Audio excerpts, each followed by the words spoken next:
যে পশ্চিম বাংলা বিভিন্ন প্রদেশ থেকে লোক নিজের রোজগার করার জন্য, চাকরি করার জন্য এখানে এসে নিজের পরিবারের জীবনযাপন করেছিলেন, সেই পশ্চিম বাংলা থেকে আজ লাখ লাখ ছেলেমেয়েরা পরিযায়ী শ্রমিক হয়ে অন্য প্রদেশে যাচ্ছে।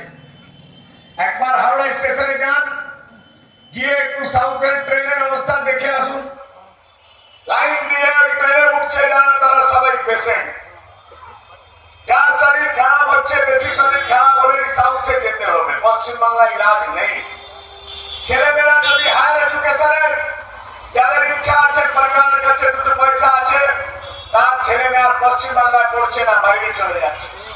আর সব থেকে খারাপ, আপনার বাড়ির বেকার ছেলেমেয়েরা চাকরির জন্য না, মজদুরি করার জন্য পশ্চিম বাংলার বাইরে যাচ্ছে। এটা সরকারের জন্য থেকে লজ্জাজনক বিষয় আর কিছু হতেই পারে না। বিগত 15 বছরের মধ্যে যারা বারবার মানুষের কথা বলেছে, তারা শুধু মানুষকে মিথ্যা কথা বলে ভ্রমে রেখেছে। পশ্চিম বাংলার মেয়েরা পশ্চিম বাংলায় সুরক্ষিত নেই। আমার পূর্ববর্তী বক্তা সুদীপ্তা বলছিলেন কিভাবে মহিলাদের পশ্চিম বাংলায় নির্যাতন হচ্ছে, আর এই সরকারের মুখ্যমন্ত্রী আর এই সরকার অপরাধীদেরকে সাজা দেওয়ার জায়গায় অপরাধীদেরকে বাঁচানোর জন্য যা কিছু করার সবই করেছে। আপনারা নিজের চোখে আর্জিকর ঘটনায় দেখেছেন। কাউন্সিলরকে সামনে রেখে কয়েকশো লোককে লেলিয়ে দিয়ে সমস্ত সাক্ষ্য লুপাট করেছে আর্জিকর ঘটনা।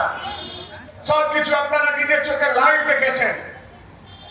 এর মধ্যে কিছু বানানোর ঘটনা নেই। মহিলা সুরক্ষিত নেই, ছেলে মেয়েদের জন্য কাজকর্ম নেই, কর্মসংস্থান উঠে যাচ্ছে।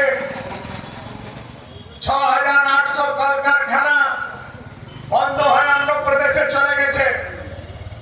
পশ্চিম বাংলায় চাকরি নেই, বেকারত্ব বেড়ে যাচ্ছে, আর এলাকায় এলাকায় লটারি দোকান আর মদের দোকান খুলছে। আপনাকে ভাবতে হবে যে আপনার নতুন প্রজন্ম যাবে কোথায়।